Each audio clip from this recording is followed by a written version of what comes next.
Shaun, I think I might. That's all right.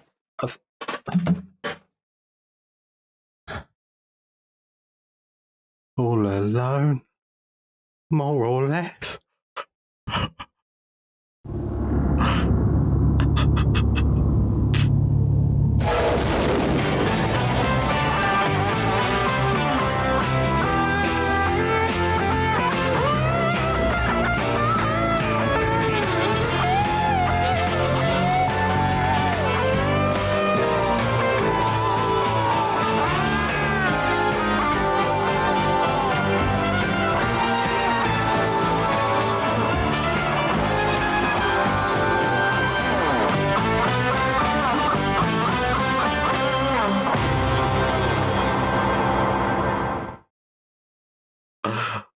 I just made myself cry.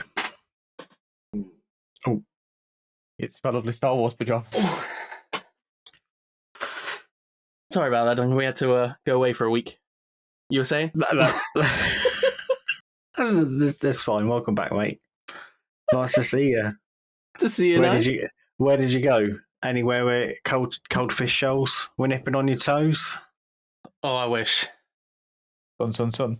I was making fresh mango juice. There we go. How much more of this do you reckon we can rinse? Oh, a lot. There's a lot of Red Dwarf references you can bring up. We'll get Harry to do the Crichton malfunction thing when he's back and bash his head against the wall repeatedly. Oh, that'd be nice. I mean, can't wait for him to come back. He rang me at work today. I was like, oh, here we go. Can't escape him now. Oh, it's his first day today, wasn't it? I was just about to log off and play Elden Ring, and Harry's like, do you want to call? I'm like, yeah, I suppose. I mean, yeah, sure, welcome. Let's go up. Yeah. Oh, that threw me off, that intro. Welcome to the Gamers Watch podcast.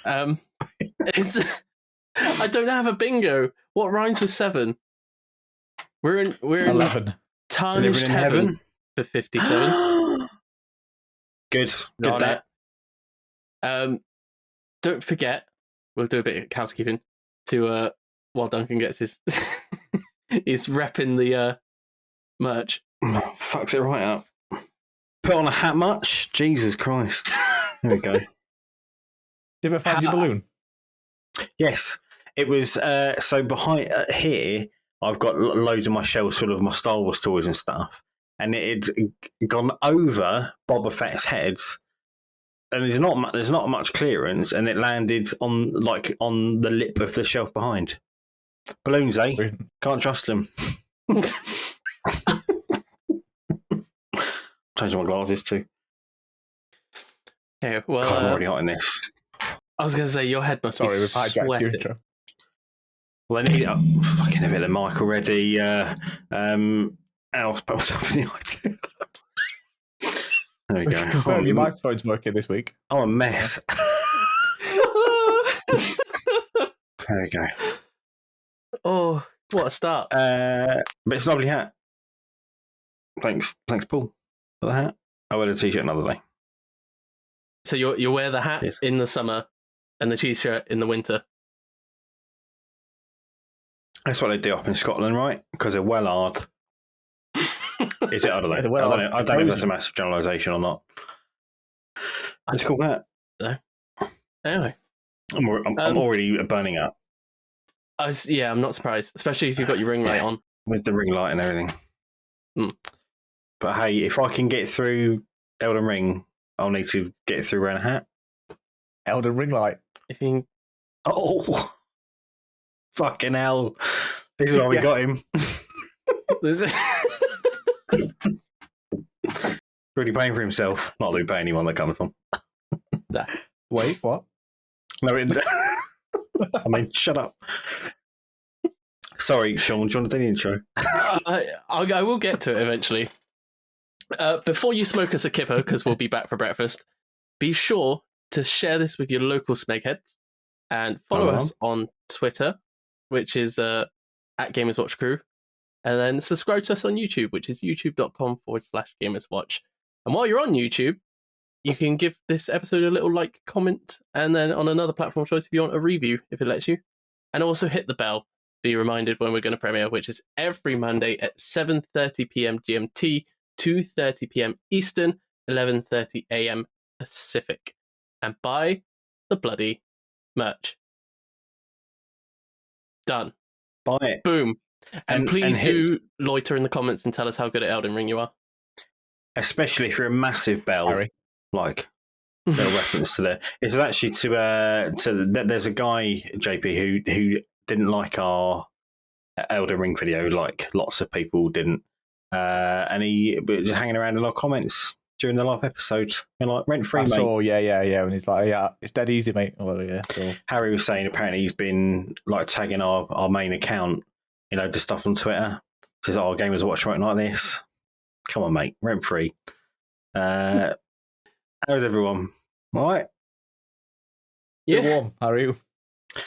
I'm a perfectly my body temperature is perfectly well regulated. Thanks for asking. I'm really not overheating already. How usual. Well, you got 55 minutes to go. I'm good. I can't stop thinking about Elden Ring. See it everywhere. Me neither. I'm gonna start, and I know this because I've been playing co-op with Matt, the person I've done the other Souls games with as well. Pardon me. Sorry. Paul Rudd. Paul Rudd burping. That is Paul Rudd. Yeah, Paul. Fucking hell, man. Paul. Come on. With a banjo. I don't mean it. I don't mean it, Paul. Yeah, put your banjo away. He's so sexy, isn't he? Paul Rudd. Oh. And I know, whenever we see each other in person next, we're going to end up, without realising we're in public, doing that fucking ring gesture that's on it now, where they just go like... Oh, I haven't seen that yet. We've got into the habit of doing that every time we join each other's worlds now. Oh, nice. It's like a calling sign. To play with. I'll join. I do the lean one a lot where they just go. I haven't seen that one. We'll get to it. So if anyone who doesn't like Elden Ring but likes our show, gutted, because that's what we're going to talk about today. So thanks for coming. JP's back. As do, mate. All right. Thanks for coming again. Surprised we didn't scare you off. Thank you for having me.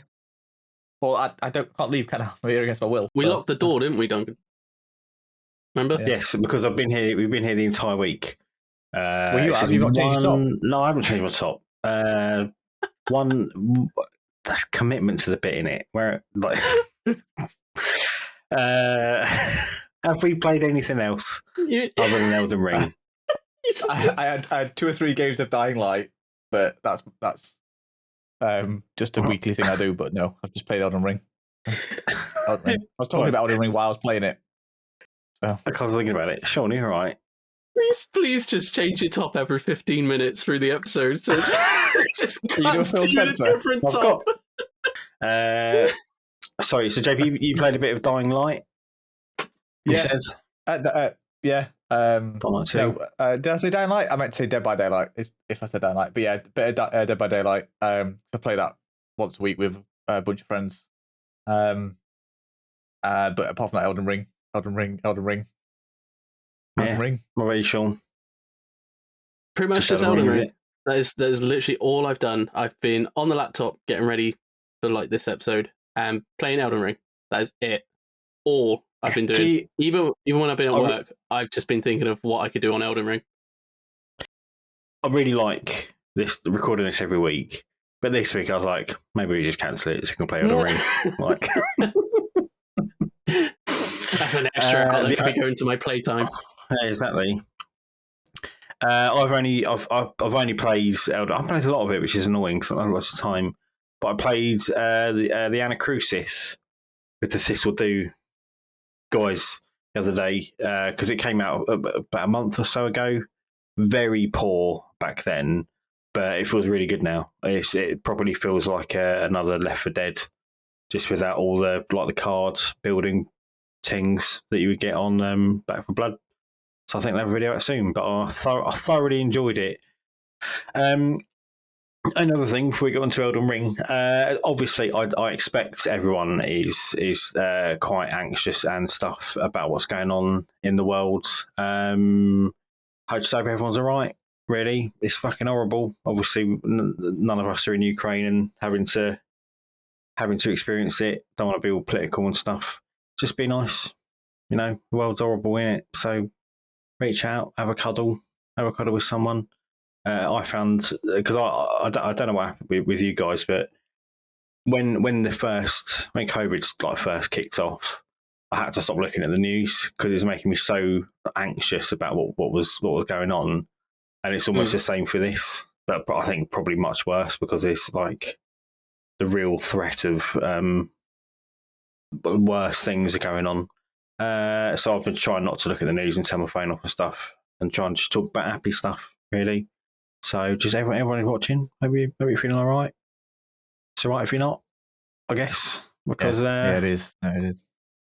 Yeah, fucking hell, what a horrible world.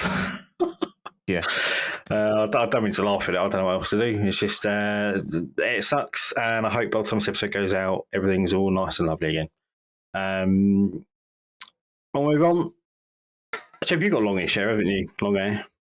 Do you find if you have your hair down, it reminds you of like spaniel's ears? Do you ever get that? I feel like quite a lot of the time. Yeah, it does. Yeah, I've got quite long hair. Obviously, I've got it up now, but it was out to my nipples, basically. So bloody hell, we should have a hair off.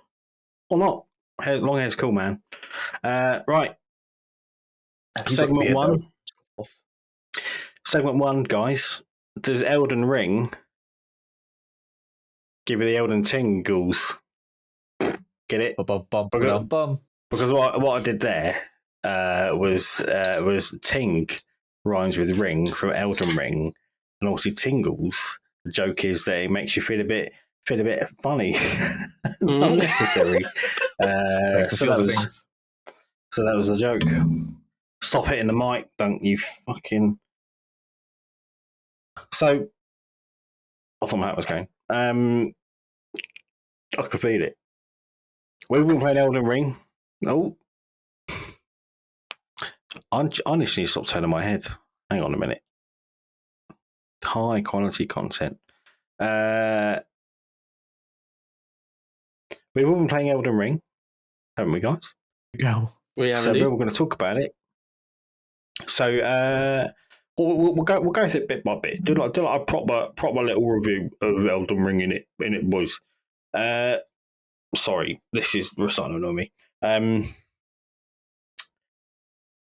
So I am a quite inexperienced Souls player, but you guys are quite. You completed them all, I think, haven't you? I've never completed one.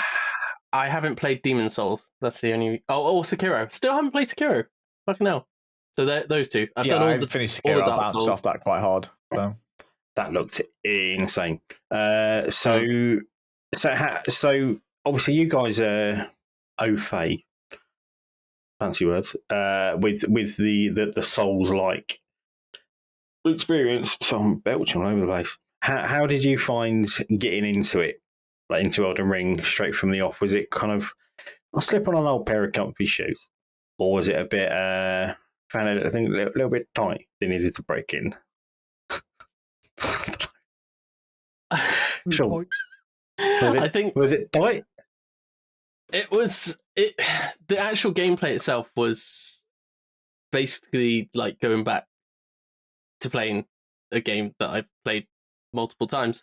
I think the thing that took me a little while to get used to was the open world itself, just because like there can just be bosses of any level anywhere now, whereas the other ones are, because they're more linear, you know that you're roughly going to be in the area you're leveled up to be in. So perfect example is the fucking tree sentinel bastard. As soon as you come out of the tutorial dungeon, that's a real fucking big move putting in there. It's way above your level. You kicked my ass instantly. So that's the main thing that took me a while to get used to. I was feeling quite confident with him because I was looking at people online saying, "Oh, if you're like fairly new to it, the astrologer I think was supposed to be like the best one because magic's quite powerful, not an easy mode like some people are saying." And then I spotted the easily missable little kind of tutorial area, even though the guy says take a leap of faith or something like that. Tore through the guys and now I'm like, oh, it's a fucking piece of piss, mate. So I went out, was like, he looks big and hard. I'll take him on. I just got annihilated immediately. What about you, JP? How'd you find it?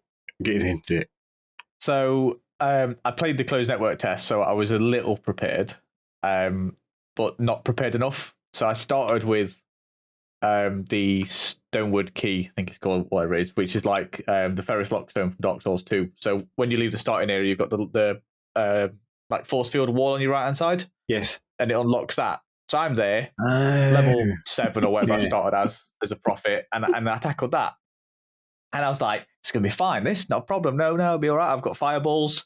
It took me probably 30 minutes to figure out how to get to the bottom because there's a chariot on rails that absolutely mows you down. There's a poison floor that you can only just get across to get to the chariot that mows you down.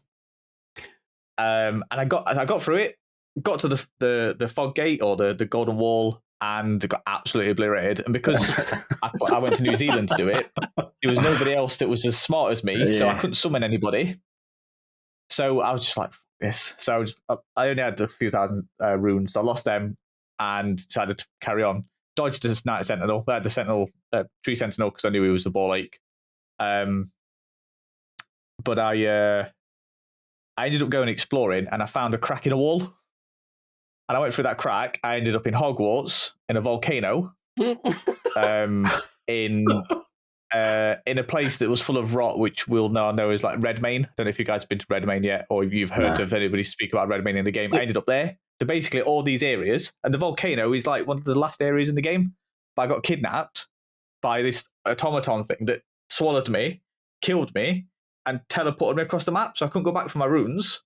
So I lost like 20,000 runes. I'm in a volcano. Devastating. And I'm like, fuck's this? And that was the end of my first night. I was like, all right then. 10 out of 10. So good onboarding then. 10 out of 10. See you tomorrow. Mine wasn't quite as stressful as that. So I'll see. Yeah, so I played a little bit of Dark Souls, so I got the gist of it.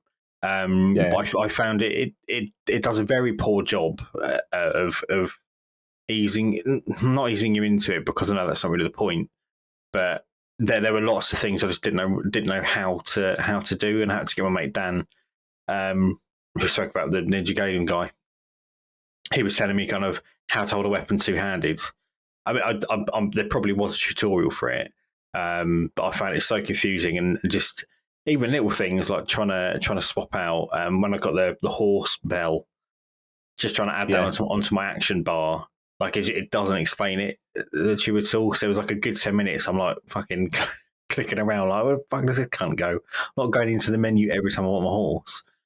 So I worked it out eventually.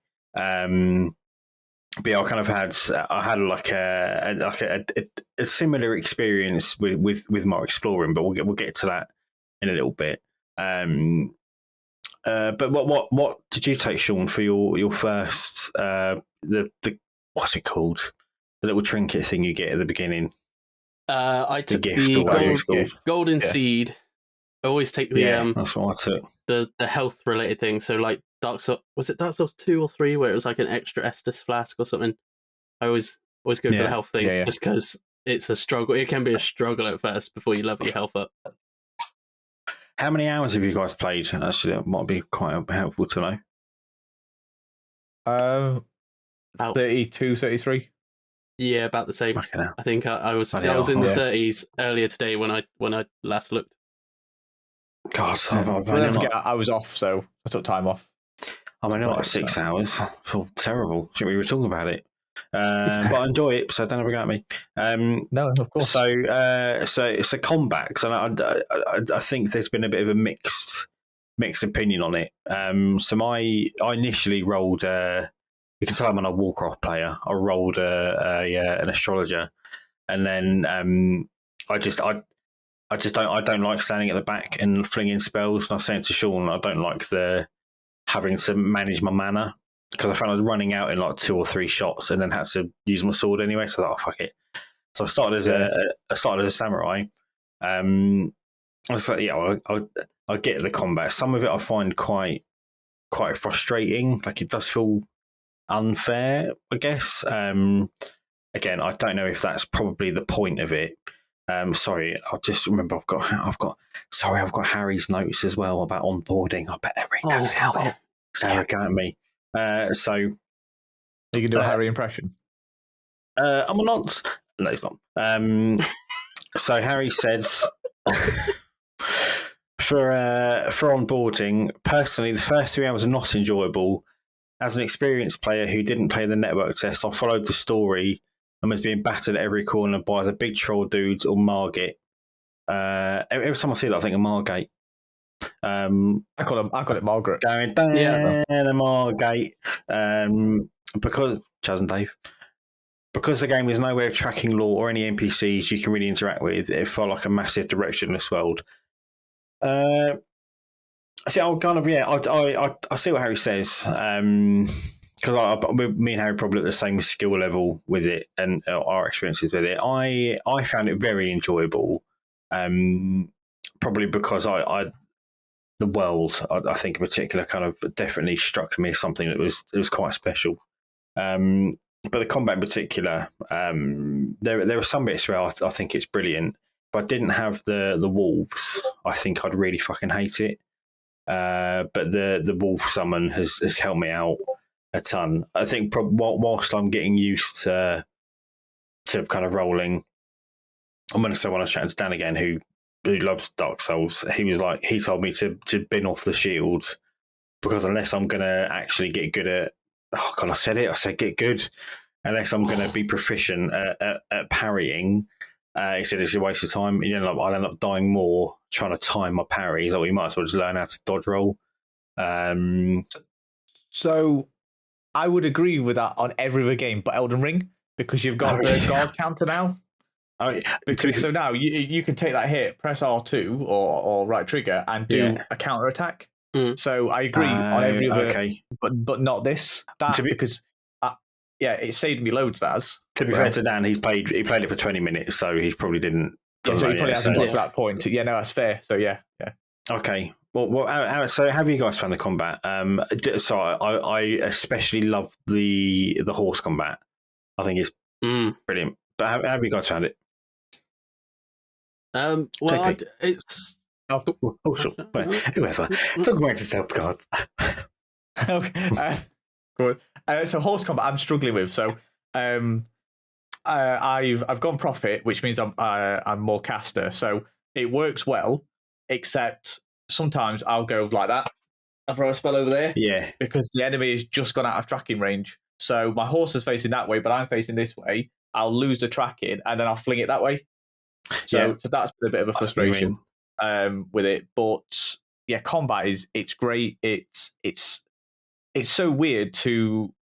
I fought a few bosses that have got tails, and I've just jumped over their tail, and they've missed me, and I'm like, "That's amazing!" So then jump and then press right trigger and do a mid-air attack. So it just adds a new dynamic. It's gonna be really weird to go back to other Souls games and not do that. But it took me probably hours to adjust to that. Like with you saying changing your weapons.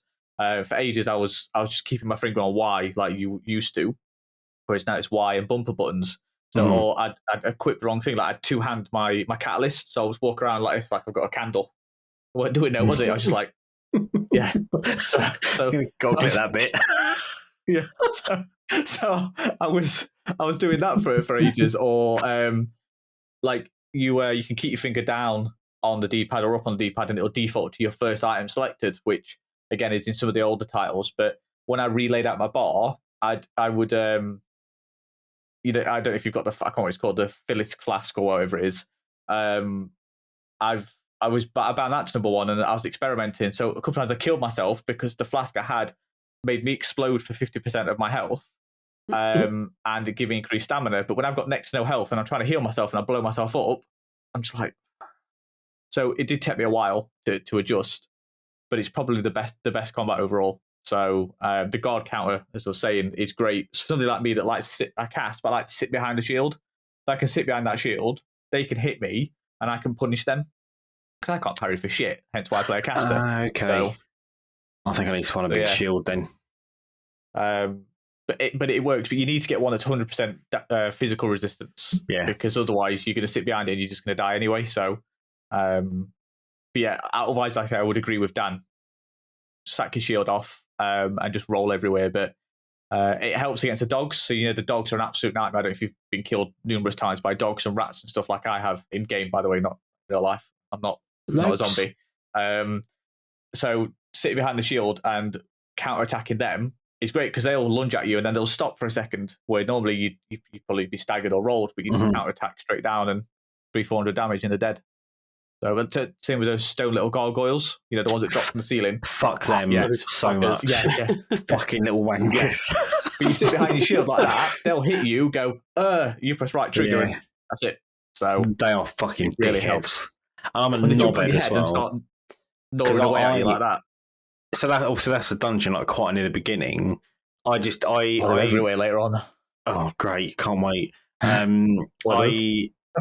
didn't realise there's that big cat boss in that dungeon as well. Oh, the one that's like that. Yeah, I found like a summon thing. I think it was the 5 people that run around. I can't remember. I was chatting to Harry earlier on. He's like, "Yeah, there's a fucking boss in there. So I've got to go back in there and kill those little shits." But I'm like 50 levels ahead of where I was now, so it should be easy. How about you, Shaun? How's the combat for you? And because you're playing mainly co-op, aren't you? Most of it, that's something I'll get into.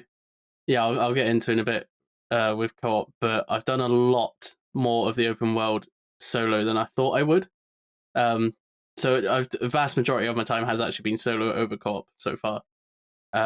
And I went with the samurai class, so I've got the katana. Same as me. Which, from what I've heard, and I would be fully inclined to believe from experience, is the best starting class for riding on a horse with combat. Because katana's just, it's because it's so long as well. All you have to do is just sort of press it near someone as you're going past them, and it's guaranteed to hit them.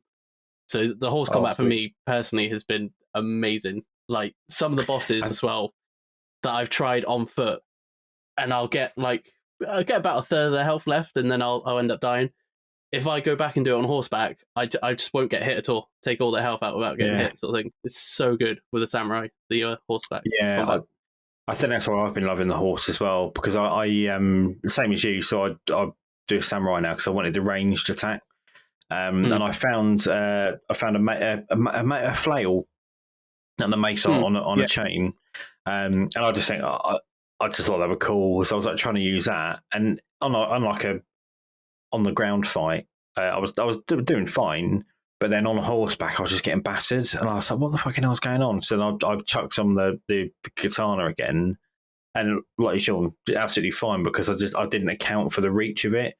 But yeah, the mechanic where it's like a group of enemies, and you hold down right trigger or R2, and you basically kind of like you hold the sword along the ground, so you can kind of hit 2 or 3, and then swipes up. It's so fucking cool. Like it's, I love it. To get a Cortana. Cortana, fuck's sake. Katana. Come on, get fucking Halo flashbacks. You're going to get a message from Harry in a sec because he'll know. Yeah. A wild Harry appears. Yeah. I did love Cortana in Halo Infinite, the new one.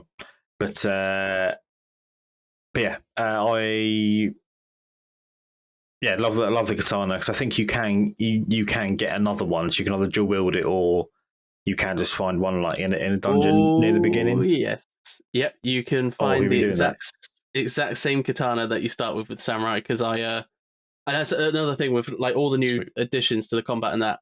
This is the most I've ever varied my sort of combat style with a single character in any of the like Souls games. So currently I have shield and katana as one of my like loadouts, which is doing the I never remember what they call it, the break guard, whatever they call it.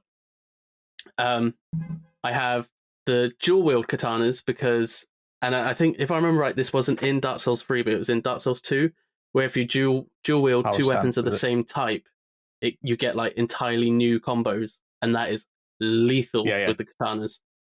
And then also I've started putting some runes into intelligence. So I've also got katana and sorceries on the go as well, where I like power up my katana.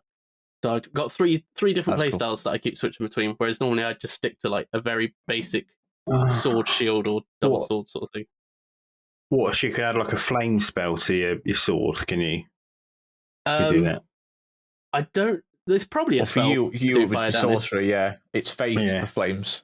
You'd have to go faith. So I've got a dark flame which I can apply to a weapon, which then if you hit people, it will do damage over time. Yeah, whereas mine's like you've got to be like 30 safe. So. Yeah, it's going to take me if you've done 5 weeks of grinding, I think, to get that at this point. if you've done the staff, because I've only got 14 intelligence at the moment, and I can do 3 of the like most helpful sorceries already, which is you can buff your shield, buff your weapon, can't you? Like with magic resistance and magic. Yeah. The sorcery stuff's really good. Sorcery looks extremely powerful. It does, you don't have to commit too much. Okay. But the one thing that have really annoyed me in combat so far, and I'm hoping it's not me being salty, and it's been in all the other Souls games, and there's been huge arguments I've seen online before about whether it actually is in Souls games or if people need to get good, is enemies changing their rotation mid-animation. And I'll explain in a sec after I've had a sip to calm down. Yeah, I've not. So, when an enemy starts an attack animation, like a downward slash, it should, if it's fair, lock into that animation. So if you say dodge sideways, you're going to dodge it because you've seen it's a downward slash. So you've dodged in the direction that's going to avoid a downward slash. So many times, it feels like more than other Souls games. They will be doing the downward slash, I'll dodge, and they'll go like that, and I'll be dead. It just feels a little bit unfair. But I've seen like 6 letters for you. Don't you dare say 2 words. Don't say it. I'm not going to say it. I don't need to say it. You said it yourself. So I've not experienced it. That's the words. What is worse? What is worse in this than any other one is command queuing. So I'm somebody that bashes, so I know what I'm doing, but I will be like, did not press that trigger. Well, you can bash your old ring if you want. So so I'll queue it up, and sometimes I'll be like, I've killed the enemy, and I'll still like swing 2 more times. And it feels like that's more in Elden Ring than it was in like Dark Souls 2 and 3. So, and some people are like, oh, if you play wireless, it queues it up more if you play wired. I'm like, that sounds nonsense. The game won't be like, oh, you're on wireless, we're going to queue up your spells. It's, but that feels more prominent in this. So I'm having to be more patient and be like, okay, I'll swing twice. But then if I don't swing that 3rd time, that half a second delay, I'm dead. So it's, I'm definitely learning, like relearning the patience of it, which I think because I most recently played Dragon's Dogma, which is kind of what I was secretly hoping this was going to turn out to be like a Dragon's Dogma 2. Whereas in that it pretty much you just kind of hammer the enemy till they die, and there's not much nuance to the combat. So kind of having to like relearn how to fight in this. I mean, I've found it really fun. Like there has been really fucking annoying bits because I really dislike. I know we said it last week, Shaun.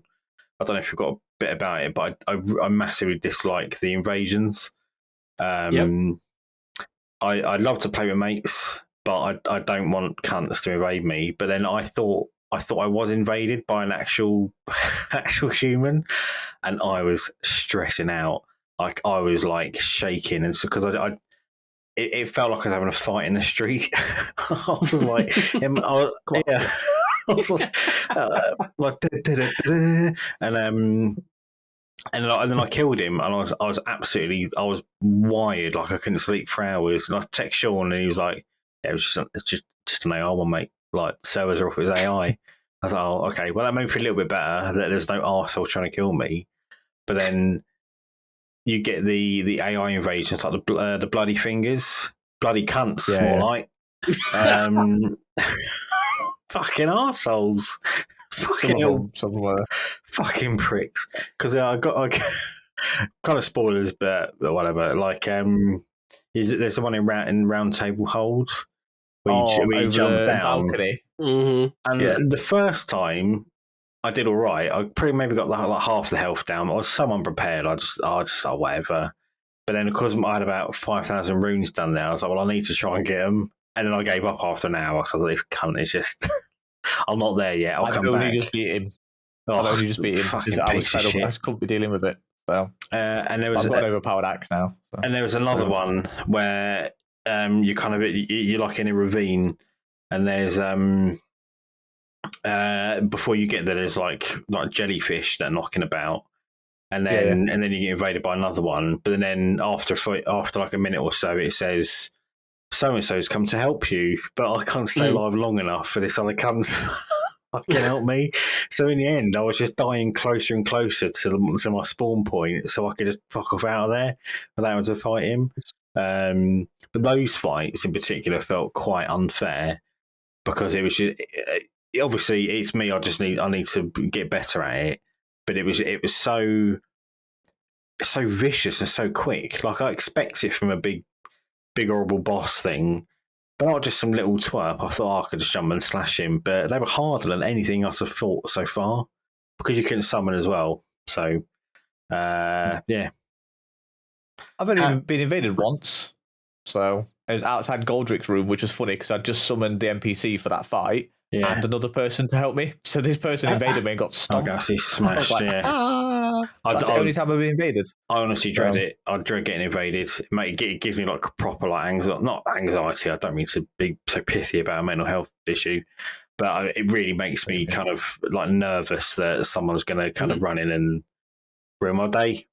So what did Harry say about combat? I'm enjoying the combat, but only because I looked up a Buffy character guide that has, funny enough, acted like an easy mode. The Wolf Summon is the only way I've been able to defeat some of the harder bosses. I do feel the combat can be improved by the AI not moving during attack phases. I think he's pretty means what you said, Shaun, about the like mid animation rotation.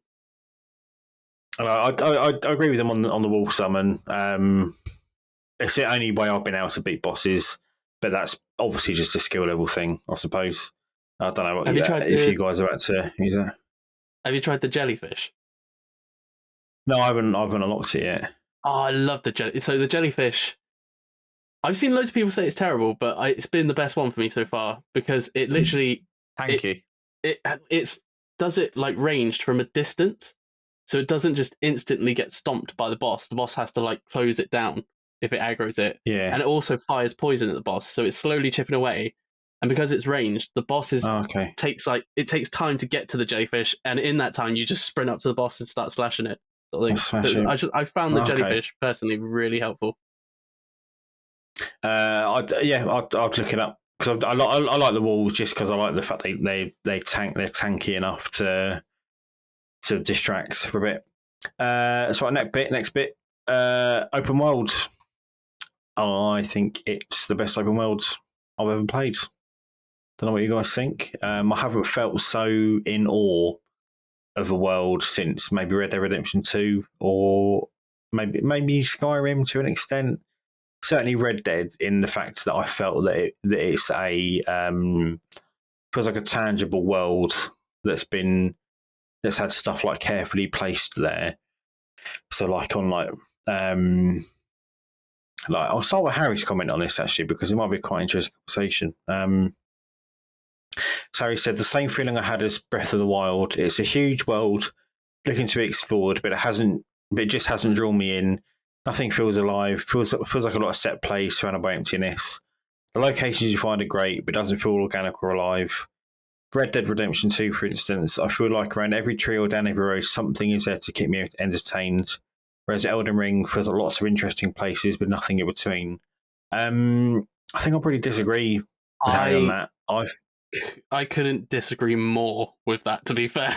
Like, this is an open world, like the most open world game where I haven't gone around a corner and not found something. Like, literally 5 steps, I'll find something new each time, whether it's just an item or like a group of enemies I've never seen, or I could literally, I'll see like a statue and it'll be pointing somewhere. I'll be, I'll see what that is. I'll go across and find like a 2-hour long trek, like adventure of different dungeons and that to go on. Like there is something everywhere in this open world. Yeah, and it is open. But I can't. I agree with Harry in a sense that there are bits where it's empty, but I feel like that just gives you time to breathe and just take it in, and it makes it feel like a much more like organic world. So the most recent open world I played, I think, was maybe Far Cry 6, and I was so overwhelmed with shit to do. It wasn't even fun. It was like, I saw someone online say earlier, it was a really good point. They were like, it was just distractions to hide from the fact that the game's probably not that good. Whereas I feel like in Elden Ring, I can't get enough of the world. I'm blown away by it. And JP, when you said earlier on, when you went down into a little crack and ended up miles away, one of my first playthroughs, I did the same thing. I was looking for the Pumpkinhead boss, and I was in the right area, like a Gil Lake, I think it is, with the big dragon that comes down, which I fucking ran away from as quick as I could. But then I ended up in ruins. Yeah, that's it. And I ended up in some mine. And that was it. I went down. There was a trap there, not a trap, a treasure chest. But there was no, because the networking wasn't working. There was no comments there to say trap ahead or whatever. So I opened this chest, got teleported to this mine, and immediately I was like, "Oh fuck!" Like I'm well out of my depth. I was like, "Well, try and find my way out." There were these big wasp fucking locust things that sniped me. Yeah, above you in the shaft. Yeah. Absolutely fucking up the arse. And I thought, well, and I walked out. I thought, well, no one's attacking me, so I'll just try and walk out of here. I'll remember this because I'm sure I'll need the materials that they're mining at some point. And then I carried on walking out, and I was in like the fucking Upside Down from Stranger Things, and and like the panic that kind of came over me. I was like, I shouldn't be here. Like, I've got to get out of this so quick. But luckily, jumped on torrent, found a site of grace nearby, and then I just noped the fuck out back to the church. But it was I felt so. I've never felt like that overwhelmed by an area in a game before. God, yeah, blows me away. I think a lot of people have had that same sort of experience with that moment. But also that area, when you walk out of that mine and you see like the red sky and that, it felt so much like Bloodborne. I loved it. I loved that moment. Yeah. And it also leads me onto another thing about the open world is some of the scenery is stunning. Like just the parts where you just walk out from a like narrow area into this big open area is just it's so beautiful. But I got walloped when I got transported to those mines. I snuck out, saw the like normal guy with the staff, pickaxe, whatever he's got, and I was like, backstab him, hit him, saw like 5 just come out of his health. Damage, like,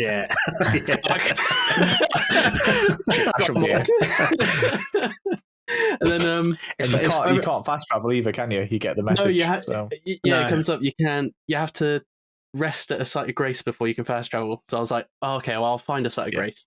Found one outside, and then got a bit cocky and was like, I'll carry on searching a bit. I can't remember what the name is, and I still haven't gone back there yet. But I came across this big door that was glowing blue. And you know when you enter like a new main area, it comes up the big title of the area. It was like Village of Wizards or something. I was like, back. Fuck this shit out now. 3 hours. What about you, JP? How have you found the world? Yeah, so the open world I can't quantify it by saying it's the best ever, but I can say I've not played one like it. Yeah. Played Breath of the Wild, played Red Dead, played Skyrim. It's unlike any open world out there. So the crack in the wall that I found that like led me to Hogwarts and stuff like that, and then which was a thing in itself because I'm like everything we'd seen marketing wise pretty much was Limgrave and the Weeping Peninsula and stuff like that. You know, the rolling hills, you know, and the ravines and stuff. But you've got literal sorcery academies. You've got, you know, the Upside Down. You've got I don't know if you've run into there's a giant like baloo bear like against a tree, and there's a forest full of bears, and it's like it's so diverse, and that's what you've not got. Your Skyrims, it's all really snowy, you know, and the enemies change a little bit, but the biome's very similar. Red Dead Redemption, it's, you know, it's the Middle West. You know, there's only so much biome you can get. This has got almost everything so far from, and I've only explored, so obviously say the map's like that, I've explored an L shape. So where we started, I've gone right down a little bit, and then I've gone all the way north. But that whole top right hand corner, I don't know what's there. So what's that? You know, what's it going to be? Because it's supposed to be a snow biome, but I haven't run into it yet. So that's going to be incredible. Yeah. But the stories that the areas tell. So yes, you know, there are gaps in between. You know, especially if you walk. I didn't use torrent a lot at the beginning because I couldn't do the combat. So I ran a lot of places. So it felt bigger than it was. But now I'm on torrent, I still get that experience. So those statues you're on about where you touch them and a blue line will come out from them. Yeah. So I did one of those the other day, and it led me to a village that was straight out of Bloodborne. Fought some enemies, found a cave underneath, found an item in it that I didn't realize what it did. Went back to Round Table Hold, and this whole entire event happened. And I'm like, all that from clicking on a statue and following a blue line. And that was a 2 hour, 90 minutes, 2 hour experience, and all it was a dozen enemies and some riding and picking up some flowers. But it's there's just something magical about it. It's not the best looking game. I know we haven't got graphics really on here, but I know Harry's said that it doesn't look great, and graphically it's not the best, but it looks beautiful. Yeah, see, like there's. I'm not knocking Harry's opinion at all, but I couldn't disagree more. Like, there's, like you say, it's not the best looking game, but there's just something about it that I'm just blown away. I don't know if it's together, doesn't it? I don't know if it's like the like the Erd tree, like looming over everything. Have you found the smaller Erd trees, the minor Erd trees? I think they're called. I found about. I found one yesterday. They're so detailed. Again, I think it's the textures aren't great, but they are detailed, and that's the thing. It's I mean it's the detail. So I was just knocking about. I was talking about kind of like these little emergent events. I found a guy. I know the joke was Jason Schreier saying you need a notepad. I've actually like written a guy's name down because I think I want to follow this quest through. I'm not going to remember it. A guy called Kenneth Haight. Yeah. And he's like, I'm off forts this way. And I was like, I'll get real like Dragon's Dogma vibes out of this. I'm going to go and take that fort back. But on the way there was a little beach. I thought I'll go and have a look. And there was this kind of big tentacle blob that was that had like opens up like that. Then had like a beak it's on got it. A little beak. But it was like covered. Yeah, but it was covered in like frog spawn, and my bumhole was doing backflip because it just freaked. You put a bottle in my arse and you lose it. It was like fucking puckering like nobody's business because it was just like I can't. It was whoa. It was really giving me the willies. Like when we talk about spiders, Shaun. I was talking last week. I was like, I can feel more getting all itchy. I was looking at it and I was like, oh no, I want to run away from it. And I've never experienced that kind of level of. Usually in a game, I'm like, it's an enemy, it needs to die. But I was like, I don't want to touch it. Even though I'm in a game, I'm not actually going to touch the fucking thing. I'm still like, go away from me. I still haven't beaten one of those things. I just cannot do damage to it. So I haven't figured out. You've got to get it in the beak. You've just got to that's its weak spot. Yeah. So as a caster, it's great because it'll go and you've got like hit in the face with a fireball. But yeah, it's the difficult. They've got little spawn as well. They get you. They're nasty. Yeah, I've got the little spawn because I swear there's something like them in the other Souls games, like a little slow blob thing. But if it hits you, it does loads of damage, sort of thing. So I've been able to get them. Yeah, they drop down from the ceilings, don't they? Yeah. Yeah, and there's a load of them at Morn Castle as well. But yeah, those I haven't fucking been there yet, so big yeah, bastard and beak ones. Oh, I haven't killed one yet, Yeah. but I will try now if I aim specifically for the beak. Yeah, when it opens up, because all its tentacles go like that, it's like Squidward, and then you see it in the face. But without going into spoilers, my absolute favorite zone is near where you will have encountered that monster, Dunk. So when you come down from Kenneth, you go on the right hand side, you come down, you got the Erd tree. Yeah. Just north of the Erd tree, there's like a, I don't know, it's like a stone dome structure with an elevator in it. Go down there. Yeah, it is the most beautiful zone in the game so far. It takes you to a certain place, but the story of that zone, because I know we're going to move on to story, you can tell that zone is condensed in story. It's got a moose god, and it's. I spent a night there. I probably spent 5 or 6 hours doing the whole quest line in that zone, because you've got to go and light certain signals, and you've got to do stuff to summon the boss, and it's quite emotional. If you know like the story of Sif from Dark Souls 1, it's similar. It's got that same resonance to it. Yeah. Absolutely beautiful. And if you complete it and go all the way through, you come out in Bloodborne land. So it's another way of getting there without traversing the landscape. Yeah. But it's absolutely stunning. So I love how many routes there are to different places as well. Like I just said this to Duncan a few days, like day 2 of the game releasing, I think, where it's the most open world I've played. Like, it's not like most open worlds, you'll do the tutorial, you'll start somewhere, it'll be like, here's a big area, but you have to complete everything in this area or do the main part in this area to unlock the next area to explore, and then eventually come the end of the game you have an open world. This is literally just you do the tutorial, you walk out, and it's like, go where you want, like, do what you want. You can go east to this place or north to that place. I found out today as well, because it's a bit of a spoiler, I guess. The boss in Stormvale Castle, is it Godric? It is Godric, isn't it? Yeah. Mm-hmm. So I beat him last night. Beat him last night and got to like the area beyond the castle. Found out you can just skip around the castle to get to that area. You don't even have to do the wall that I'm on about. Yeah. So you go around there. So the game tricks you into thinking you've got to complete this section to get to the rest of it, but you don't. You just go through that crack in the wall near the bridge, and you get past there. You get to the swamps, you get to Hogwarts and everything, and you get to the volcano. So yeah, because Hogwarts is where I'm at now currently, like halfway. Yeah. Well, I don't know if halfway, but like a couple of graces into the Hogwarts building itself. Yeah. I don't want to say too much because I know Duncan hasn't been there. No, yeah, that's why I call it Hogwarts, because it's easiest thing. But yeah, it's there. So if you're in that and you want to go to a volcano, go all the way south. So take the elevator down. So not the standard elevator, but the flat panel one that rotates around like that.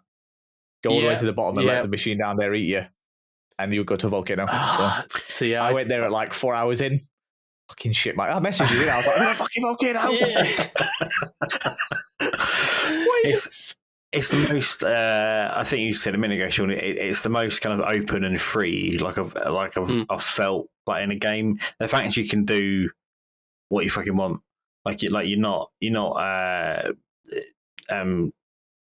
stuck on a route, like a linear path, like you would have been Dark Souls 3. It's great. So I mean, kind of, I guess like gameplay, pretty much what we've been talking about. So as Harry said, I don't actually have any idea as to what I'm doing. The gameplay for me is consisted of follow a trail, die a lot, pull a 180, look for a cave, go back to the trail, die more, find another cave, repeat. I kind of feel like that's the point.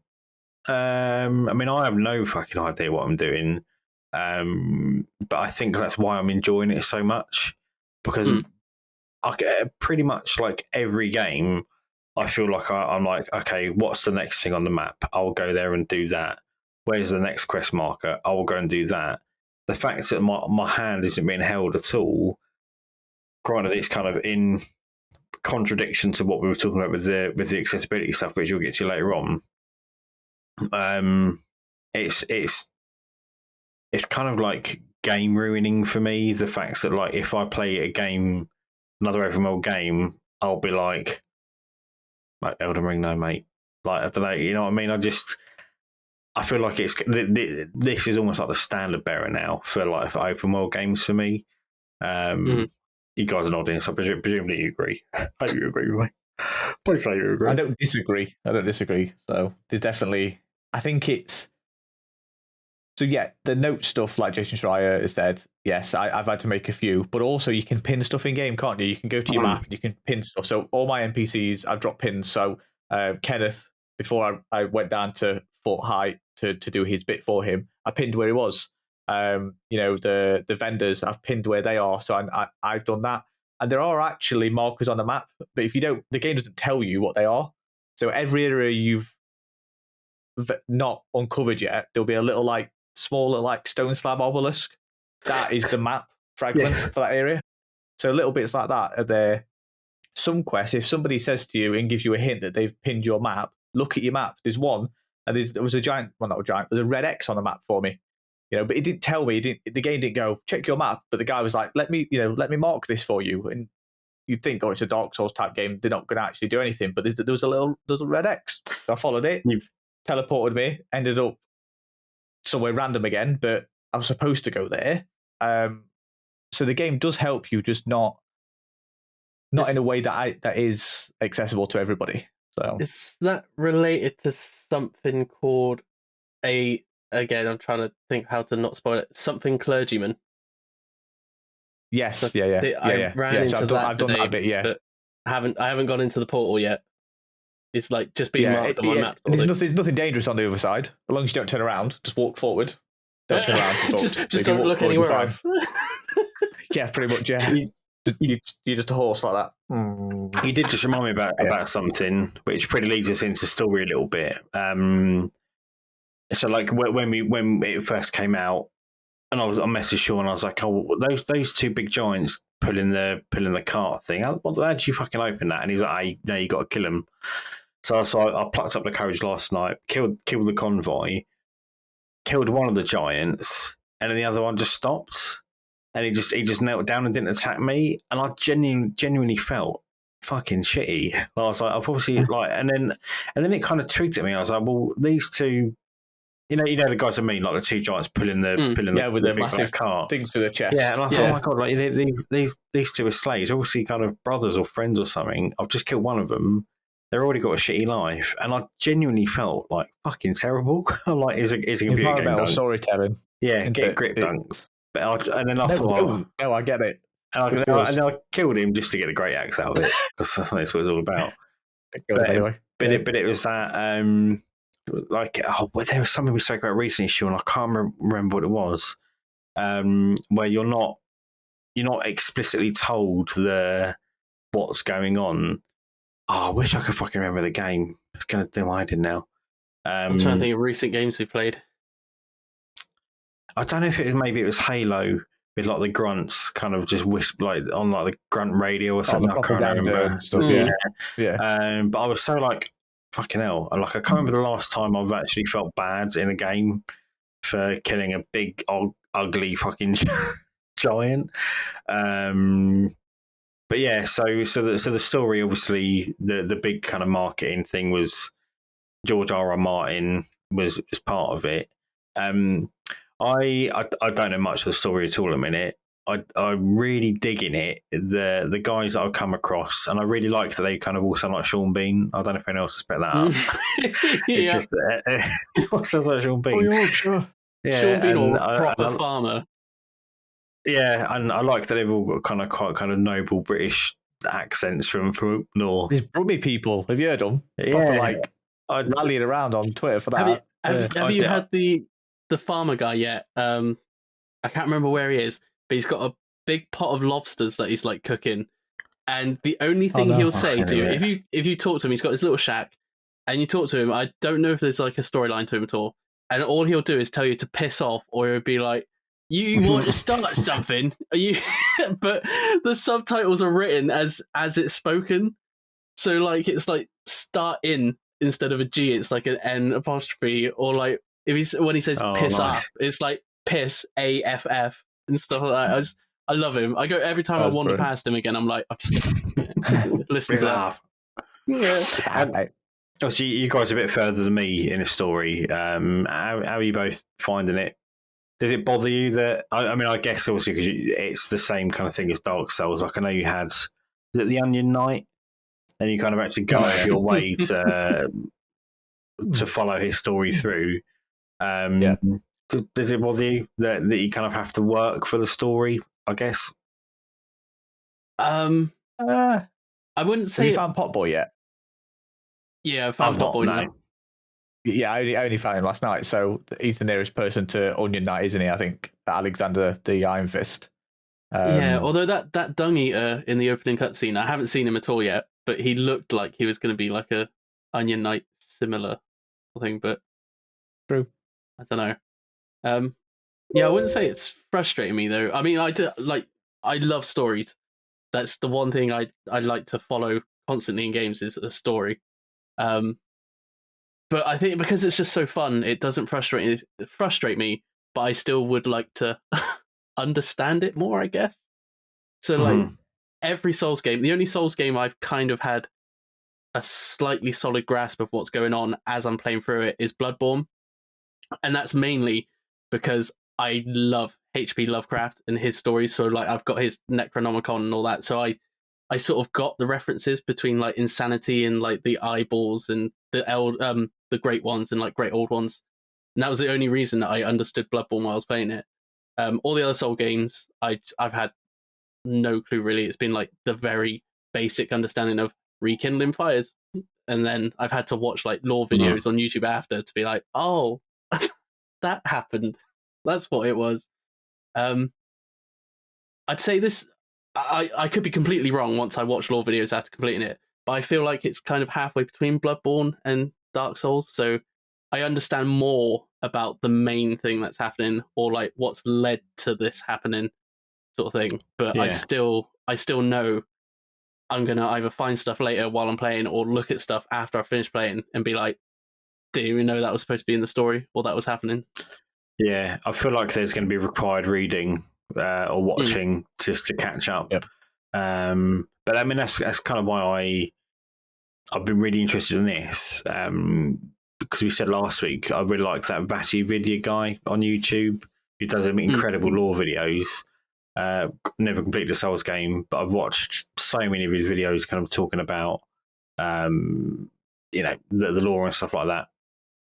So Harry said, kind of the same as me knew. What story? Not a clue. A ring was broken up. You're tarnished. Go and kill things. I'm 10 hours in. Couldn't tell the name of anybody. Couldn't tell you a single narrative thread, and no clue what I'm doing or what I'm trying to achieve. I think I do get what I'm doing in the game. I found it a bit easier to follow what's going on. So kind of I know about like the two fingers and the hand. Is it handmaidens they're called? Feels a bit innuendo-y because I'm sure I think maybe I can't remember who put it on. I think it was Mick, Xbox Mick 29, and he says there was like a line and it was like put the two fingers like in the warm moist innards or something. It was very very like you're talking about innuendo-y fingering or pie. Oh, pie, yeah. How well, check out the filthy boy over here. You go straight to the naughty stuff. What about you, JP? How do you find the story? So, arguably, I got more of the story for the other games, I think, than this. But at the beginning, so like the other ones, they had a much grander intro. Like I understood more, like the lost pygmy and the dragons and all that kind of stuff in Dark Souls 1.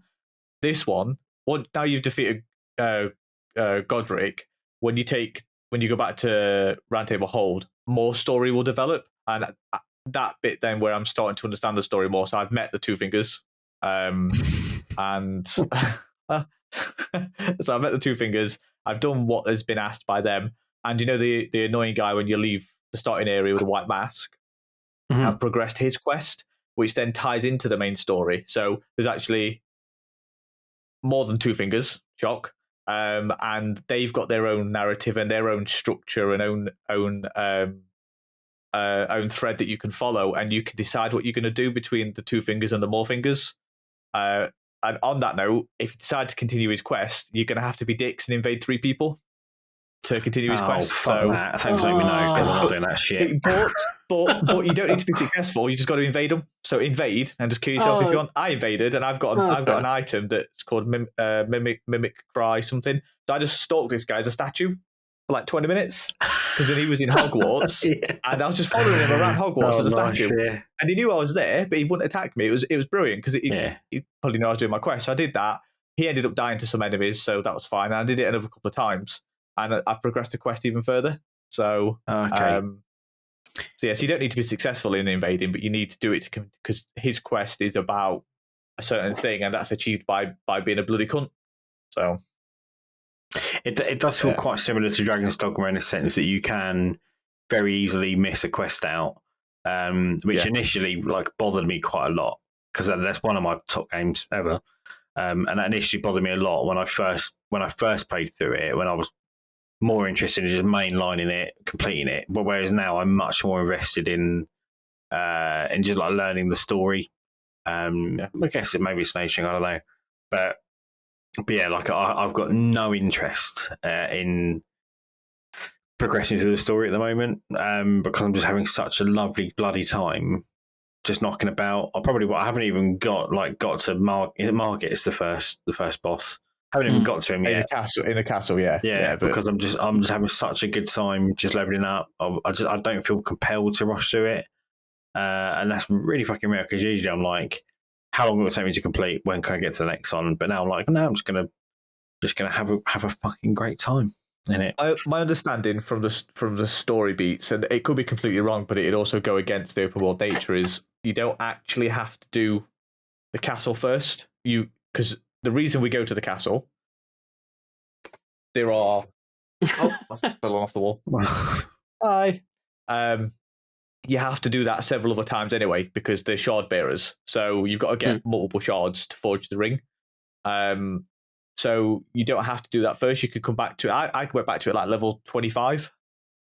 So you don't even have to go there yet. You can go and do others if you choose to. So if you find another boss, another shard bearer that's easier for your playstyle, you can do that and then go and overpower Margit and Godric. So that's what I did. Okay. So, I think that's where the Breath of the Wild comparisons have come from the reviews, because Breath of the Wild is also like there's 3 main bosses, do them in whatever order you want, sort of thing. I think that's why it's being compared to Breath of the Wild, or the main reason. My reason for comparing Breath of the Wild is that it's going to overshadow Horizon. Horizon's going to be overshadowed again. Yeah, because Horizon Zero Dawn got overshadowed and screwed over that year because it came out a week before Breath of the Wild, and this has come out a week before this. And Horizon is an incredible game, so it's going to get overlooked. Yeah, when we were watching the episode last night, I hadn't watched any footage of it, and when I was watching the gameplay during the review, I was like, "Fuck me, that looks good." But at the minute, I can't think of anything else other than playing Elden Ring. So do you reckon? It's a pretty fucking stupid question, really, but do you reckon it's an early shout for Game of the Year? Looking at the release schedule, I can't see anything that's going to touch it. Maybe God of War Ragnarok. I was going to say, maybe God of War only. Horizon was my Game of the Year, and it got surpassed instantly, but I don't think anything else is going to come against those two as my top 2, and maybe God of War is my top 3. And that is, I'm wearing Xbox stuff. I love Xbox, but my Game of the Years most of the time for the past decade have been PlayStation games. Bloodborne was my Game of the Year. Horizon was my Game of the Year. One year it was Resi, so I played on Xbox, but it's multi-format. So I'm not against acknowledging the greatness that's out there. If Flynn Son of Crimson came out this year, and that'd be Game of the Year. There it is. There's a mention this week. Forever, isn't it? It's Game of the decade. So. Yeah. What about you, Shaun? Yeah. I could see it easily getting Game of the Year. It's just nothing has been done like it before in terms of open world design. So I could see it easily getting Game of the Year. it's not without its faults. Like this, well, I've already said about the animation thing, but Yeah. co-op isn't as good as I would want it to be. Like it is, if you've played the Souls games before, it is the exact same co-op as that. And if you haven't played it, I'll describe it. Basically, you have to, similar to invading someone, you have to put down an item, and then your friend has to put down an item, and then they'll choose your like stone thing on the floor and summon you in. If you die, you get sent back to your own world. If they die, you get sent back to your own world. You get, I don't know how much of a nerf, but your health and FP and stamina get nerfed, and also your flasks get halved while you're in your friend's world. So it's a lot easier for you to die, and you also don't earn as many runes as they do, but it's fine. But it's just a bit of an outdated system, really. Like, it doesn't matter if that is the Souls way so far of doing co-op. It's not a good way of doing co-op. And also, in the open world, you can, once you defeat a boss, just a boss, you'll get sent back to your world. And once you've, I haven't tested this yet, but it used to be the same in Souls, so I'm guessing it's going to be the same here. Once you've done the main boss, you can't summon people in that area anymore. So, for example, I've done Godric now, and I might have time to test this tomorrow. I'm guessing if I come across like a mini boss or a hidden dungeon somewhere in that starting area now, I won't be able to play with my friend on it because I've beaten Godric, so it won't let me summon him. It's not the case, thankfully, because it's classed as a legacy dungeon, so it's classed as its own area. So you probably wouldn't be able to summon within there, but even though it's open world and it transitions seamlessly, it's its own little thing. So, but it's just like if you went into another dungeon, so if you went into the one with the cat, you wouldn't be able to summon again in there, but you could be summoned, but you won't be able to summon. So they've all got their own little areas of influence. Yeah, that instance. Yeah, so yeah, you're fine. And also you can out-level stuff because of the password system. So yeah, it's good. And you can't, which is very disappointing for me. You can't ride on horseback when you're playing co-op. No, can't. Really? Yeah, which makes going through the open world slightly tedious if you've been through that area multiple times. That'd be really cool. Like if you, it's very fun. Don't get me wrong. Charging into battle, 2 or 3 of you on horseback. Yeah. Don't get me wrong. It's very fun. And one of the clips I've captured that's probably playing right now is me and 2 others doing part of a dungeon in co-op 3-player. That is very fun. Once you're in the thick of the action with your friends, it's very fun. It's just a very outdated co-op system for now. Like, it should just be, you can do it, you drop in, the world's open for you, go around, have fun, play with your friends. It's funny you mention that, because that's exactly what me and Harry were talking about earlier on, that you just want to be able to join a game. Because I said, because me and Harry are kind of same skill level with it, we probably have quite a fun time just knocking about being shit together. But because we were like, oh, you got to fuck about with, you got to finger something or wipe your ass with this leaf of Bobby's nuts. Oh, fucking God knows. And it's just like, I almost can't be bothered to do co-op because I can't be fucked. Get the fingers out, shove them up. I don't know. But yeah, I agree. It feels like it's. I like that they're kind of From Software as steadfast to their to the framework of Souls games, and for maybe that is just kind of holding it back slightly. Which, for the last point on it, accessibility. Don't hate us. That's people commenting. So I saw someone actually say, rather than accessibility, it should be called like approachability rather than accessible. So I personally, I still think that it should have something to make it much more approachable to people who wouldn't necessarily be able to enjoy it to the fullest normally. I was chatting to my mate Dan earlier on, and I was like, I'm having such a good time with it how it is now. All the fucking idiots who are accusing us of being knobheads and saying we want an easy mode, watch the video, you silly cunts. But we're not saying it because we want an easy time. We're saying it because we want everyone to have a nice time in it. So if there was like something in it that made it much more approachable, I wouldn't go for it. I would still play it as it is now because I'm having such a wonderful time with it. But it would still be really nice if someone who struggled to play games kind of like we would do. It would be. I think it would still be nice if they had the opportunity to do that. Yes, you guys agree?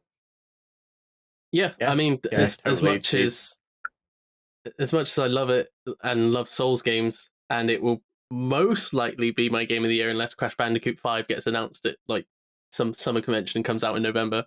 They're still one of the most inaccessible series in the games industry. Yeah. Like, if you have anything that you struggle with, you will struggle with Souls games. Like they're not accessible, no matter how fun they are for us lot who can play them. The only way I could think about it in current gaming terms is that, so like World of Warcraft, for example, you've got like various tiers of raiding, which is like the end game. So you've got normal raids. I think it goes to heroic, then mythic. So mythic is like top tier raiding, really fucking hard. But yeah, you most time and commitment into it, but you get the best rewards out of it. So you get the best gear. But then you've also got a thing called Raid Finder. So that comes out a couple of months after the thing comes out, the normal raids. You just join with like a random pickup group of people. The raid is much more forgiving, but you still get, you know, it's not as hard at all. Like anyone can just kind of bash through it, but you still get to experience the game and the dungeons or whatever. Because I when I was playing WoW, I just didn't have the time. Who's got the time to get good? I didn't have the time to commit to raiding 3 or 4 times a night. But Raid Finder was fine. I could just jump in. I haven't fucking breathed in like 10 minutes. Fucking hell. I could just like jump in, see Castle Nathria. Oh, that's cool. Done. I still got to experience the game. No one was upset because it was part of the game. So it'd be nice if From Software included that kind of thing where maybe that, you know, a few months down the line, people still got to experience it. But all the hardcore dickheads who are so precious about it get to do it first. Scrubs like us, we're hardcore scrubs. So. Hardcore studs, more like. Yeah. I think it's a great analogy, Dunk. So yeah, LFR is probably the way to look at it. Is it's because all the gear's the same in LFR. It's just it's different color, isn't it? So like you get a blue version for Mythic and red versions for that. So even if they just did something like that, so it's all the same stats, same, and then what? But you got a glow, or you got a certain helm, or something like that for doing it on standard. Or even if they didn't, and they just made it completely the same across the board. I think LFR is the right approach for it. Yeah. Cool. Right, so let's sum up our reviews of the game. JP, what would you give it out of 10, mate? It's not a perfect score. It's not a 10, and that's because of things we've gone through, such as it's the graphics. I'll take bits off for that, but it's like a 9.9 kind of thing. But to sum it up, roll over shiny skulls, run over poison with your horse because you're immune to poison. And these are tips that more than summing it up. And don't die to gargoyles in dungeons. If you can do all that, you're better than me. Fucking little gargoyle pricks. Get good and have a freaking good time because it's an amazing game. So 9.9. Shaun. I'd put it in the same region, like a 9, 9.5, 9.9, whatever you want to say, just below perfect, basically. It is, as I said, the most open world game that has ever been created.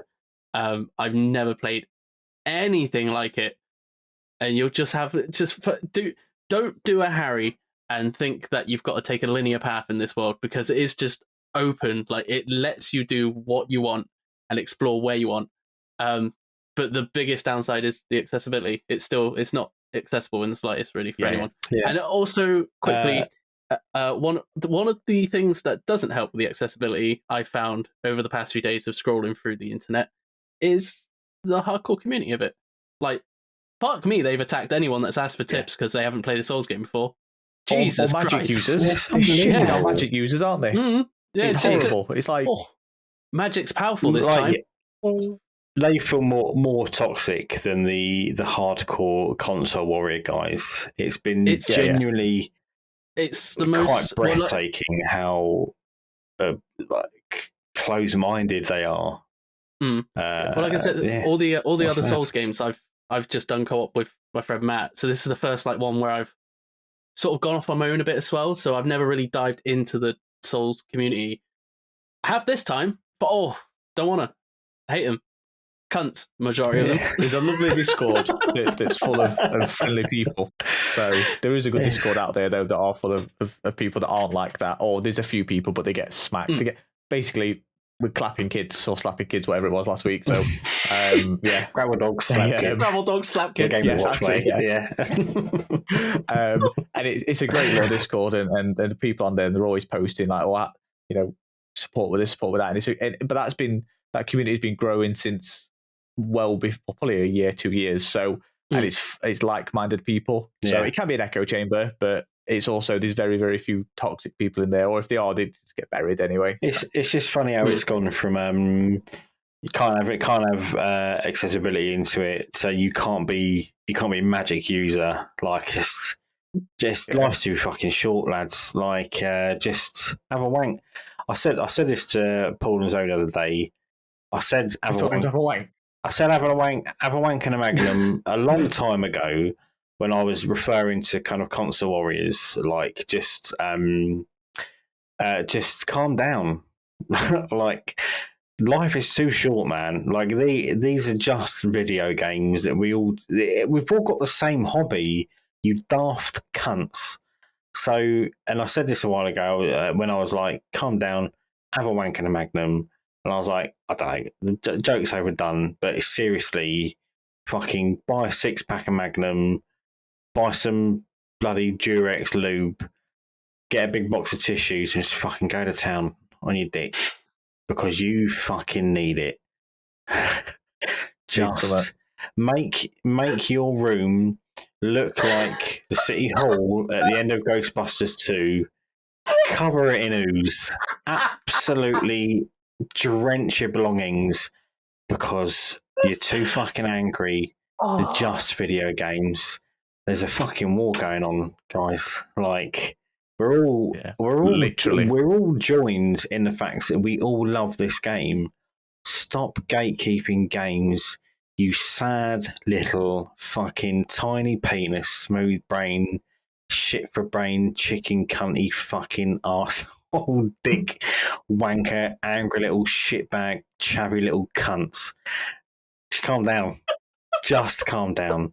So my score is 9 out of 10. I was waiting for the score. I was like, it was 10, but the community knocked it down one, did it? So the gaming score average is round it up 9.5 out of 10. Hey, that's not bad. Cool. Did Harry give us? What did Harry give it? Didn't ask him.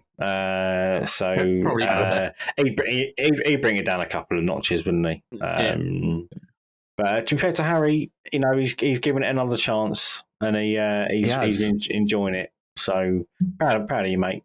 Proud of you, Harry. Well done, mate. You've grown. Sorry about my little rant there. I fucking hate people. I don't know what you guys think. It doesn't make logical sense either, because why? If you're nice to the newcomers to your community is going to grow, and the game's going to be more successful. So you're going to get more games of the game you love. It doesn't. There's no logic. There's never a logical sense behind being toxic to someone. Like my gaming community now is basically like you guys and the guys in our chat. So like like Dave, Emily, Balzo, Scobie, Shaun, other Shaun, Geordie Shaun, Jordan. I'm gonna forget someone's name and it's gonna be really very bad. Nige, Connor, etc. Big up Nige. Just lovely people. Obviously, JP, you're in the mix. Chelly as well. just fucking lovely. And then I'm in that bubble of games are really nice, and it's been like a really nice time gaming alongside such like genuinely lovely people who I'm all just like very proud to call friends. And then you take one step outside of your group and look on Twitter. And you're like, oh, and it's like stepping out that tunnel into Bloodborne. Fucking, like, You've been snatched from the group chat into the mines. We've not everybody obviously in the bubble likes it, and that's fine because they've been able to finish and explore games. So like Paul, for example, has been able to finish off Pokemon, which is awesome because it's such a big game. It's left a vacuum that other games have come in and filled. So it's done a really good job. And I really love that people have been really excited about a game, because this is the first time I felt really excited in a long time about something coming out. And obviously, Paul's like really excited about the new Pokemon thing coming up. I can't. There's so many things coming up at the moment. Big up Scarlet Violet. It's just lovely. Oh, what? The new generation Pokemon games is Pokemon Scarlet, Pokemon Violet. And it's open world. I thought you said Starlink Pilot. I was like, is that like silly is that a rent-free cunt? Yeah. Is that the Ubisoft game they made where it was the little toys to life thing, but it was just the spaceship? It went on your pad. Yeah. I remember the E3 announcement and don't ever remember the game coming out. It came out. I got it for like $5.95 at Curry's once. We've done it again. We've gone off on a tangent. I'm sorry. I'm such a terrible host. But talking about Ubisoft games, I had like a proper little like dodge the bullet, because every time I buy a Ubisoft game, I love the idea of it, but in practice, I'm like, nah, I just don't like it. Every single Ubisoft game, and then I try to buy Riders Republic because I was really having loads of fun with it. And Xbox got this just for you discount, so I tried buying it, and it kept fucking up and wouldn't let me have it. And then I played the free trial weekend. I was like, nah, it's a bit shit. So it's just Ubisoft games, boring. Should we do a game in 60 seconds? Yep. What a segue. Sorry, I've got a massive. Oh, sorry, I don't know if you heard that. I was wondering what that pause was going to be first. I thought you were setting up the cliffhanger. I've got a massive terrible wind. I've been drinking a lot of rum and coke recently, and did it? I think it did. Just that block of noise. Rum and coke, rum and smoke. So. Oh, mate, you eat these puns, mate, every week. So last week, the clues were. Mine was make sure you're going for a piss. We're not stopping, and that was I was playing the role of your mum. Before we leave.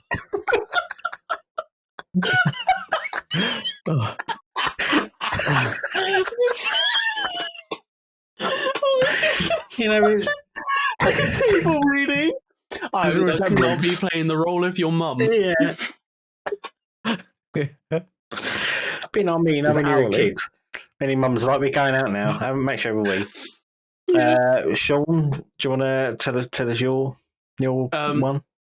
Mine was a picture of Knack coming down the ramp with Kane's Titantron and Pyro behind him, and that was Infernax. Did you see Glenn Jacobs went a bit... I was so disappointed. I liked Adam Page's response to him, where he just put the 10 blows to the head that Kane took the chair. That was great. JP, what was your clue and answer? So my clue was, when you keep getting interrupted, it feels like forever. And the answer was Edge of Eternity. Love it. Thank you very much. I like that clue. Well, I'll go first this week. My clue is I spent all day in her. I spent all day in her. Yeah. I spent all day in her. Oh no. Oh no, what is this going to be? Oh no. Oh no, what is this going to be? Oh no. Just to preface this, Georgia, this is a joke. I love my wife dearly. Just for the purpose of this is just comedy. Yeah. I can't even think of anything. You preface stuff. Whenever I say something about Lucia, I'll forget about it, and then because she's for a while now, she's been watching the premieres with me since we went to YouTube, and it'll get to about a minute before I say something, and I remember that I've said it, and I'm on the laptop, and I just think, "Oh shit." Oh no. I'm reminded that this is a comedy podcast. That's a comedy podcast. That's it. There you go. You got any ideas? I spent all day in her. No. The game is. Oh. That's again, bad. My catchphrase at the minute is I'm not especially proud of that one. JP, have you got Clue this week? You haven't you? I do. I've just closed it as well. I've forgotten what it is. Did you see that burn? Did you see that burn? Here comes Barry Chucklin's website. Did you see that burn? Big Barry. I'm leaning down the route of burn as in like insult instead of fire.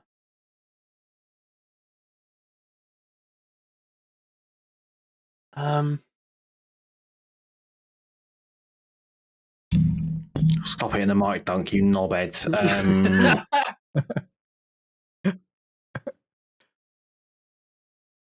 Oh, I'm stumped. Oh. I've got one, but I think it's a bit obvious. Give it a go. Is it Kill It With Fire? No, it's not. That game sucks arse, by the way, just in case anyone hasn't tried it. I give it a 0 out of 10 just for the cover. You can't change your camera invert on it, so fuck that. Oh, are you an inverted gamer? Yeah. Yeah, right. It's the logical way of playing games. So I've been that since Desert Strike because that's how Desert Strike taught you to fly your helicopter. Yeah, maybe that's for me.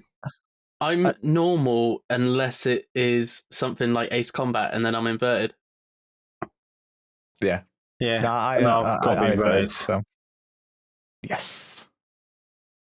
You're like the only two people I know that play inverted. The two of us. Have you played FIFA inverted? No, because you didn't even come on it. I can't. Yeah, play inverted, score own goals. Way! I've got. I'm stumped. I'll take it. Shaun? No, I've got no clue.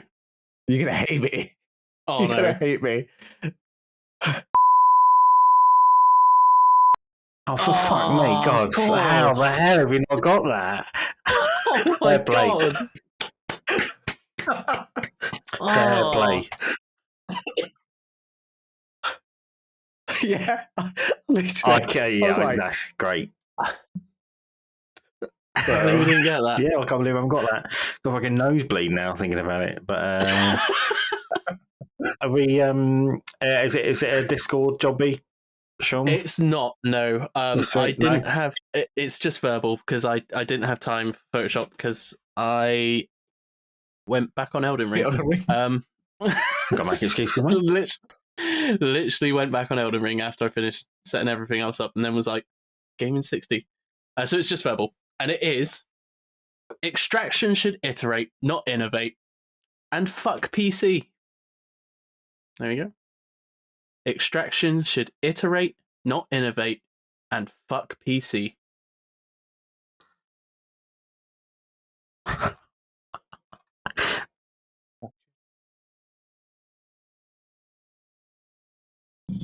I want to say Rainbow Six Extraction just because you've got extraction in there, but I don't get the fuck PC bit.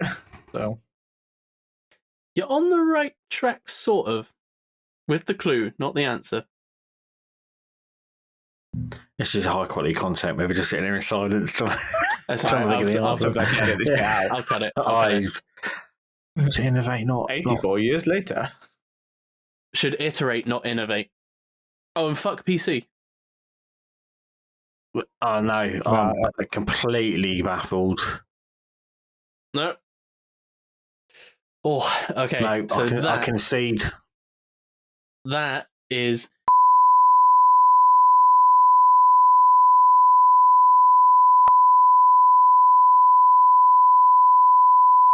Oh, because it. Oh, because. And it's a console version. Nice. So I think that's it. Try. Right out there. Thanks very much, JP, for coming on again.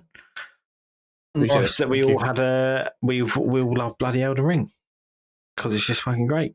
So I'm going to go play it now. Yep, same. Literally what I'm doing all night. Yeah. I've got fucking work tomorrow. It's so annoying. I just want to do all of my work really quickly so I can just sit here and play it because I bought this monitor to play it, but because I've got fucking work on it as well, so I'm looking at my Xbox all day, just turn on for a little bit, just have a little run around. That's all you need, Dunk. Just a little run around. Yeah, you work on a small screen because I've got a second one over here. I don't know. I'm a manager. I guess I should be a bit more professional and not play Xbox during the day, but it's too hard. When you're in Zoom meetings or whatever you use for work, can you not do it so the bottom half is not green screened but sort of pasted, so it's got your hands with a notepad and pencil thing as if you're working, and then you're actually just got the controller there and you're looking at the other monitor playing the game, but obviously all they can see is... If I'll push my camera up so it's just on my forehead and I'm my seat broke, I'm too low down, sorry.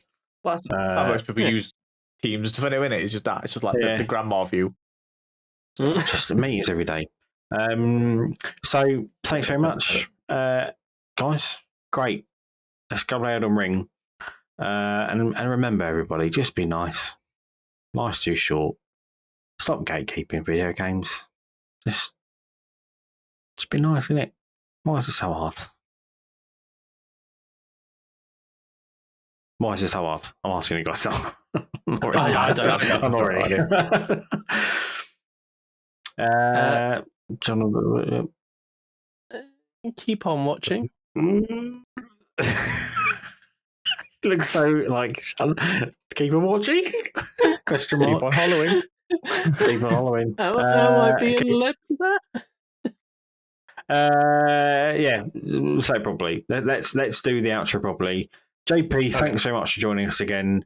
It's been terrific having you on. Thanks for taking the time to be with us. Again, appreciate it. Thank you. You are still. Oh my god, that's how we fucking say it. Are you still streaming Flynn on Twitch? Yes, I'm streaming. So I'm streaming 8 days ago, or whatever it is as of this recording. But yeah, I'm streaming tomorrow. Yeah, I'm gonna stream probably 8:30 for an hour or so. Nice. Play some Flynn. So the best game. Looking forward to it. The only game. Yeah, it's just good, and I need to get good at it. So yeah. Do you know what I did? Because I struggled so much, I put accessibility options on and had a great time. Shaun? Hey. Look at that. I'm only halfway through it still. I still need to complete Flynn. So I started it at the same time as Outer Worlds, and then obviously we done the whole Outer Worlds episode. And I was like, should probably play that. I finished Outer Worlds. I just finished Flynn. We all need to finish Elden Ring. So yeah, right. And we all just need to keep on watching and keep on gaming. Great, bad. There we go. Well, I got there. Got it. You have to edit that in. Myself now. God, so what? Oh, I didn't do a silly thing. Whatever. Harry's going back next week anyway. Because is he? I think he is. I think he wanted to, but personally, I think he's a bit of